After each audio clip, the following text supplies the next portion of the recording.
ఉప ముఖ్యమంత్రి బట్టి విక్రమార్కతో ఉన్నత విద్యా సంస్థల సమైక్య జరిపిన చర్చలు సఫలమయ్యాయి. చాలాసేపు హైడ్రామా తర్వాత చర్చలు ఫలించాయి. దీంతో రేపటి నుంచి తెలంగాణలో యథావిధిగా విద్యా సంస్థలు తెచ్చుకోనున్నాయి.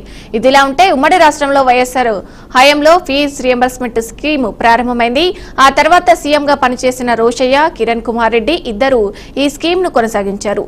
ఎప్పటి బిల్లులు అప్పుడే రిలీజ్ చేసేవారు.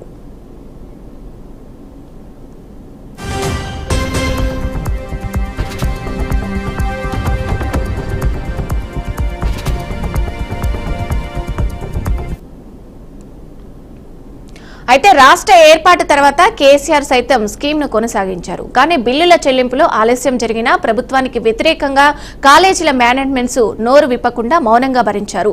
కాంగ్రెస్ అధికారంలోకి వచ్చిన తర్వాత యాజమాన్యాలు ప్రభుత్వానికి డెడ్ లైన్ విధించి చివరికి కాలేజీల బంద్ కొనసాగిస్తున్నాయి.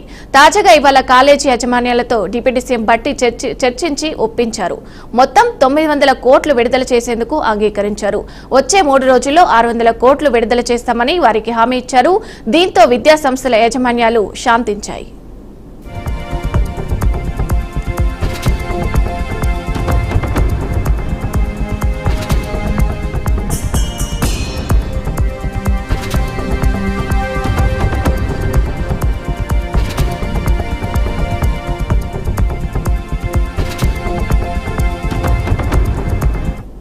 బెదిరించడానికి, బ్లాక్మెయిల్ చేయడానికి నోరుంది కదా అని ఏది పడితే అది మాట్లాడితే అధికారులను తిడితే అధికారులు ఏం చేస్తారు?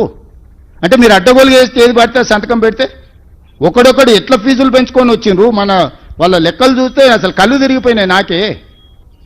విద్య వ్యాపారం కాదు, విద్య సేవ. విద్యను వ్యాపారంగా చూసి వ్యాపారం తెలివితేటలు మెలుకోవాలని ఇంట్లో పెట్టి గెలుకుతామని అంటే అదేం కుదరదు. కొన్ని రోజులు ఇబ్బంది అయితే ఇబ్బందిని ఎదుర్కొంటాము. నేను కూడా ప్రజలందరికీ విజ్ఞప్తి చేస్తా, ఏం జరుగుతుందో ప్రభుత్వ ఉద్యోగులు కూడా ఆలోచన చేయండి. మీరే మీ దగ్గరనే ఉంది కదా ఫైనాన్స్, నా ఇంట్లో ఏముండదు కదా, నగదు లెక్కలన్నీ అక్కడనే ఉన్నాయి. అర్థం పర్థం లేకుండా మాట్లాడి ఏది పడుతుంది మాట్లాడి ఎట్లా పడితే అట్లా మాట్లాడి మీ వెనకాల రాజకీయ పార్టీలు ఉన్నాయని చెప్పి మీరు ఏది పడితే అది మాట్లాడతారా? మీరు అడిగినవన్నీ అనుమతులు ఇవ్వాలనా? అరోరా రమేష్ ఎన్ని కాలేజీలకు అడిగిండు, ఎన్నిటికి అడిగిండు? అన్ని అనుమతులు ఇస్తే ఉంటుందా ప్రభుత్వము? ఆ జయప్రకాష్ ఆయన మహబూబ్నగర్ ఆయన కాలేజ్ మహబూబ్నగర్లో ఉంటా, హైదరాబాద్లో క్యాంపస్ పెట్టుకుంటాడంట, అనుమతి ఇవ్వాలంట ఆయనకు. ఇవ్వకపోతే బ్లాక్మెయిల్ చేస్తాడంట. ఇదా ఎట్టకెళ్ళి తెచ్చేయాలి? నేను నీ ఉన్న కాలేజ్ ఏడా, నువ్వు నడుపుతున్నదేడా, నీకు ఆఫ్ క్యాంపస్ ఏడు ఇవ్వాలి. ఇక దీని వెనకాల ఉన్న బీజేపీ నాయకులు ఏం అడిగారో నాకు తెలుసు కదా, ఏమి ఆఫ్ క్యాంపస్లో అడుగుతారు, ఏం అడ్డగోలుగా చేస్తేనేమో మంచోడు. కనీసం చట్టాన్ని కొంచెం అమలు చేద్దామంటే మేము ధర్నాలు చేస్తాం, దీక్షలు చేస్తాం, రోడ్డు ఎక్కుతాం. మా ఆర్ కృష్ణయ్య అన్న కూడా అమాయకంగా పోయి వాళ్ళ ఉచ్చులో పడుతున్నాడు. కృష్ణన్న అమాయకత్వంగా అట్లా పడకు, నువ్వే పెద్ద మనిషి గుండు, ఫైనాన్స్ నీకు అప్పచెప్తా చేయి, నీ మీద నాకు గౌరవం ఉంది.